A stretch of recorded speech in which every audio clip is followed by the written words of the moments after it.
Hi folks, welcome to this video tutorial on how to use the new mineral calculator in Cancha 2.5.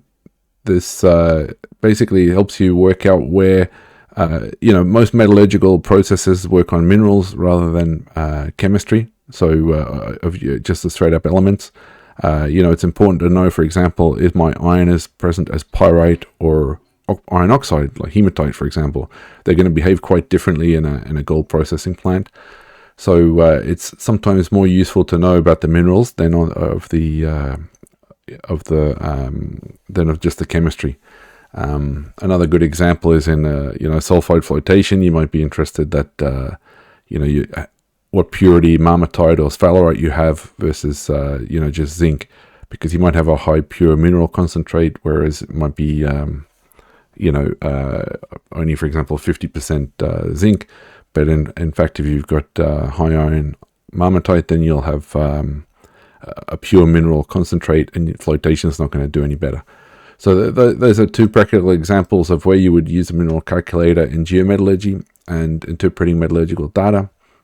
So the way we've implemented, basically, if you come into features and go to this icon here, a mineral calculator, it's got a link.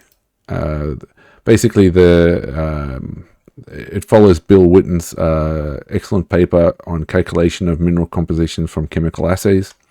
I recommend that if you're going to use a mineral calculator, you should definitely find a way to get a copy of this article. One way you can get it is by clicking on here and getting the full article and paying upwards of $1,000 in order to read it. But anyway, without further ado, the way that we've implemented it here is that you click on the plus and you start typing the name of a mineral, and then choose the name of the mineral from the list. So we've got pyrite here, and then we've got chalcopyrite.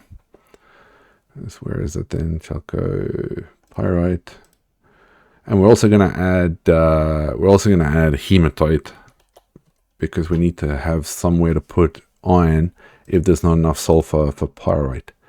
So we've got chalcopyrite, hematite, and pyrite. Those can be defined by grades of copper, iron, oxygen, and sulfur. And then we realize, after we've gone all this way, that we don't actually have copper as a percentage. The iron is as a percentage, and the sulfur is a percentage, but the copper is a grams per ton. So unfortunately, what we've got to do is create a feature of the formula.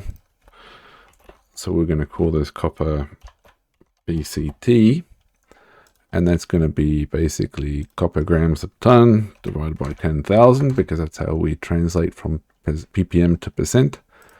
Hit apply, reconsolidate that, come back to our mineral calculator. Probably going to have to choose the minerals again, sorry about that. Pyrite, apply,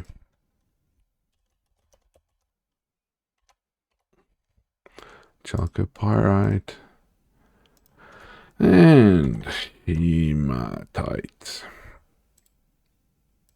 All right, so again, copper, iron, and sulfur. This time we do have copper as a percent. That's fantastic. Got iron as a percent and sulfur as a percent. We don't have oxygen. That's okay. As described in the paper, you don't have to have, there are techniques in there that you don't have to have complete data. It can calculate based on the data that you give it. There is a minimum amount of data you'll need, but if you read the paper, you'll work out what that is. So if we just go to the logs area, it's going to reconsolidate. You'll notice here in the features list, so we've added 4 new features now. We've got the copper percent that we added. We've got the chalcopyrite, hematite, and pyrite.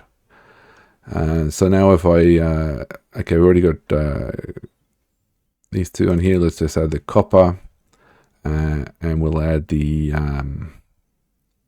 chalcopyrite, the hematite, and the pyrite to these logs, and then we can see what's going on.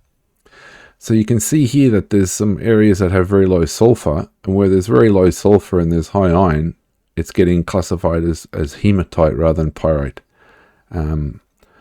where there's high copper, we're also seeing that there's a high chalcopyrite.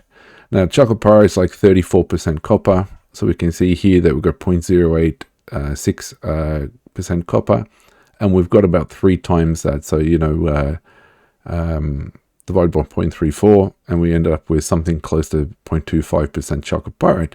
So it works. So you can see that where there's copper, it's getting assigned that first off. That'll be taking some of the iron and sulfur with it. The remaining iron and sulfur is going to say, like, is there any sulfur? If there's not sulfur, just put it there as hematite. So you can see here you get so less than 8% iron, and so adding the oxygen, you end up with 11.1, and no pyrite because you don't have any sulfur grades. It's essentially zero sulfur. Just go have a look at some other holes. Here we can see that there's no sulfur all down here, and so it's all just hematite, but when the sulfur comes in at the bottom, that's where we get to see some pyrite. So it's working. And so now if we go to 3D, we can bring up, for example, pyrite on there. And if we get rid of the block model, now we can see where the pyrite grades are in the deposit. We could do the same for hematite. And we can do the same for chalcopyrite. Okay, so that's how it works. It's a mineral calculator. If we wanted to now go to targets and look for, for example, our, let's just say gold recovery, we could run that, because now we're going to have all those 3 minerals as possible candidates for as predictors for the gold recovery. It'd be interesting to see either hematite or pyrite come up, because that might have a good influence on gold recovery. Let's see if it got it all. Globally, didn't find any. Didn't use any of those derived ones. Let's look in the oxide domains. What's in the fresh ore, which is high sulfide? Not enough data. Transition didn't find. Okay, here in the oxide domain, we see where we've got a positive effect, more hematite, more recovery. Yeah, you get the idea anyway. It's not the perfect data set, but you can see that minerals can be more important than assays. So that's how Mineral Calculator works. It's early stages of it, just a first iteration. If you've got any ideas on how we can improve it, then just let us know. Thanks.